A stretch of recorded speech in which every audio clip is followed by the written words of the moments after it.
I should adjust this. Coming in a little bit late here too.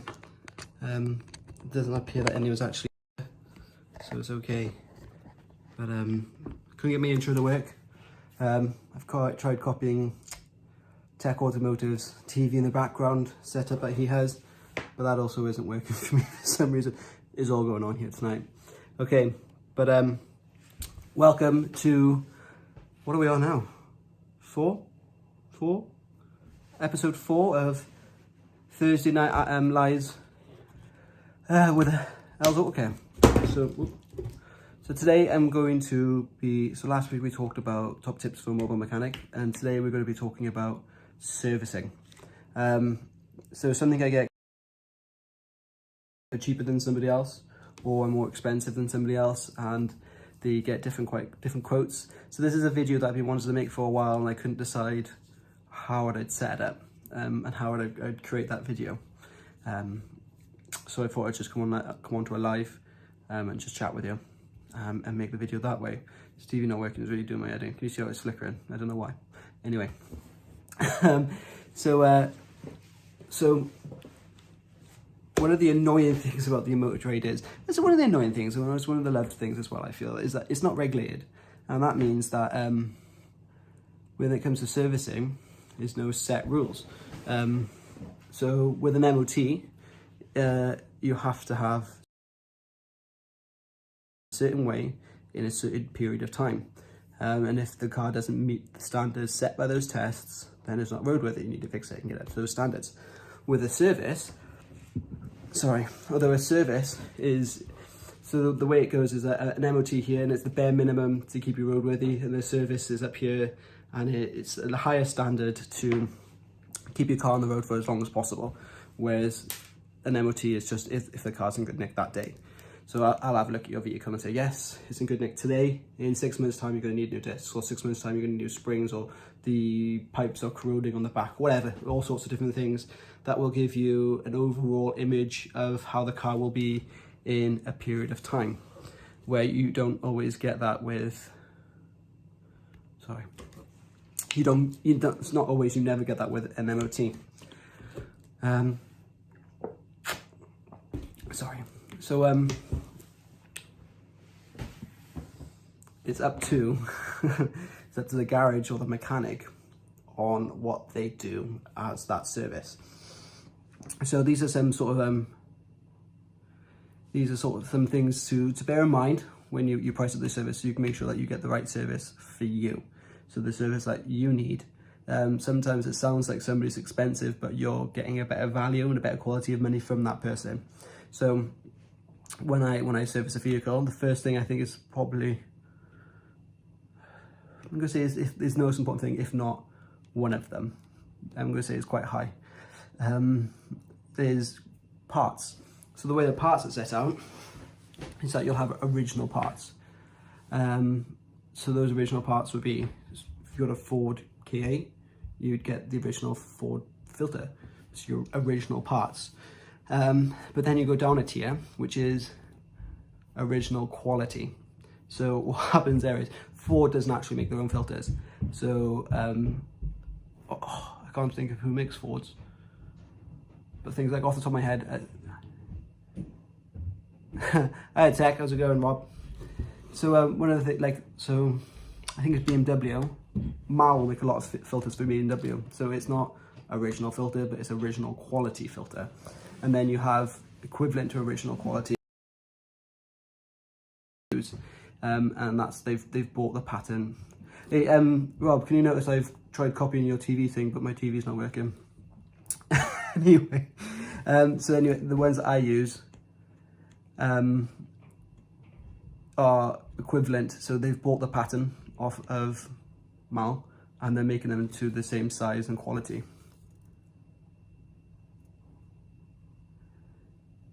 You're not learning from filters from me. I don't know if people can see these questions afterwards, but Rob or Tech Automotive, you should go follow him if you don't. Just leaving me comments in here about learning from filters.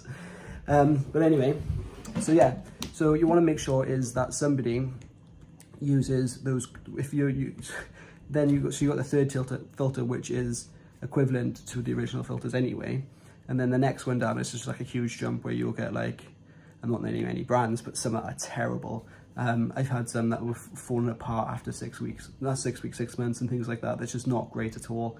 So somebody might be giving you a service that's £100 cheaper than somebody else, but are they using quality parts that's going to provide your engine with what it needs and it's going to be running for as long as it needs? So VW used MAL as well, did they, buddy? I didn't realise they used MAL. Have they started using UHL as well? Is it UHL, I think it's called? So yeah, so first you want to make sure that they are using quality filters.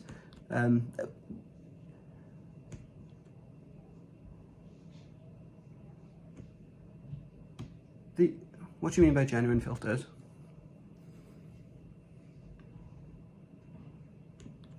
Oh, okay, I didn't realise you used MAL. MAL make the BMW. I suppose they just do a lot of German stuff as well, then, do they? Because BMW use a lot of MAL as well. MAL's a good filter. It's a really good filter. I use MAL and Blueprint in mine. Blueprint and Fairplay, they're both the same thing, aren't they? Another thing is safety checks. So I had a customer and I was servicing his car on his drive. And he came out whinging at me why it was taking so long. and then I was explaining what I'm doing all these safety checks, and he told me that the last time he took it to the garage for a service, he got home and then the garage rang him as he went to the door to say it was done. It only took him about half an hour or something like that. So you're paying that little extra because you want everything checked. Those wheels need to come off, the brakes need to come apart and re-greased. All 4 wheels need to come off, all 4 in the air, so you can check the exhaust, check all of the suspension, check, can't even just do it routinely now, I can't think, I should have got a check sheet. So you want your brakes, your suspension, all lines, brake lines, fuel lines, everything like that. The body, wiper blades, everything needs to be looked at to make sure it's in good condition, and then to assess how long it's going to be in good condition.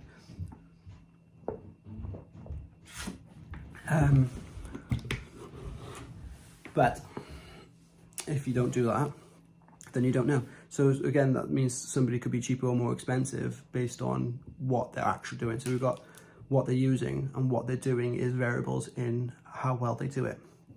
Another thing to consider is I'm a qualified mechanic, so I'm going to be charging you more money than your friend on the road who's just picked it up off of YouTube. And if you've just bought a car, say for 15 grand, do you want to pay extra for a qualified mechanic to make sure it's in good nick? Or do you want to pay extra for somebody who's doing it on the weekend, who's not qualified, and who's just doing it because they want to earn a little bit of extra money? So these are all things to consider. So it is, Rob's here, I don't know. Shut up, you're a master tech. Yeah, Rob's here, who's like light years ahead of the average person over on Tech Automotive. And I think justifiably you'd want to pay him more to do a good job than you would somebody else. You knocked my train of thought now. I was going to pick on you then, but I couldn't remember what I was going to say.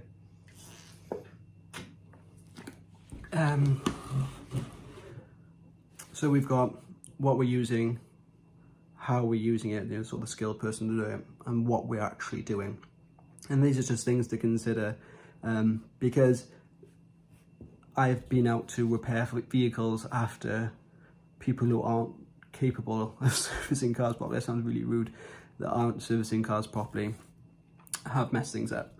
I was out at a Cougar the other week, and it was a nightmare because the Cougars have a Torx bit as a sump plug. Not a bit, they have, where the Torx bit goes in on the sump plug, and that had been stripped off and over tightened. So I was there for an extra 45 minutes, if not longer. Do the job to perfection. That's it though, innit?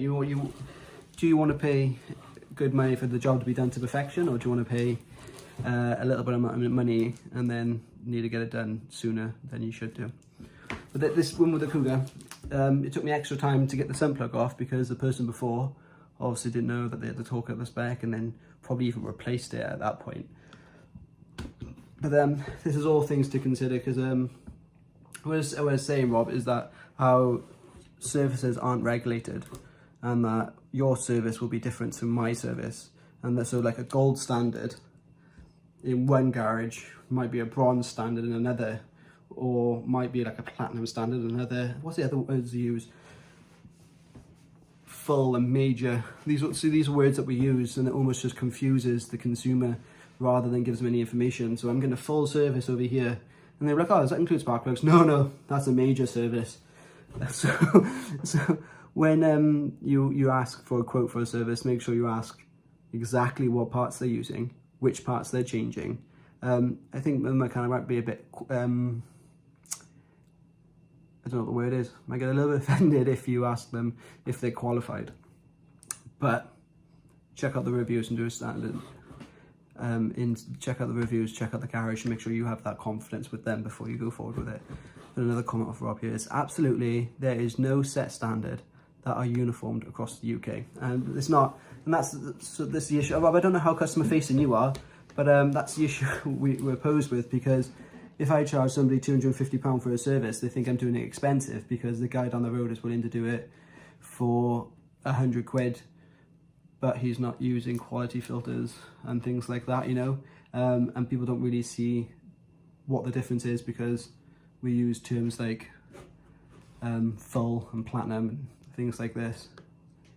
VW do first, second, third fixed, or first, second, third long life. Is that your, I'm guessing, basic, interim and full? See, even I'm confused. So that's where you, like, as a consumer, you need to have a look into that. How often do you do long life? Because I know a lot of people don't like doing the long life, Rob.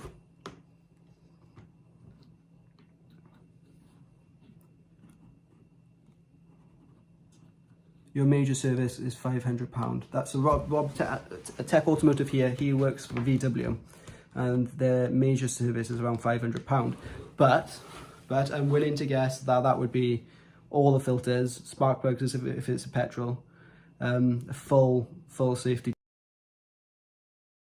coolant.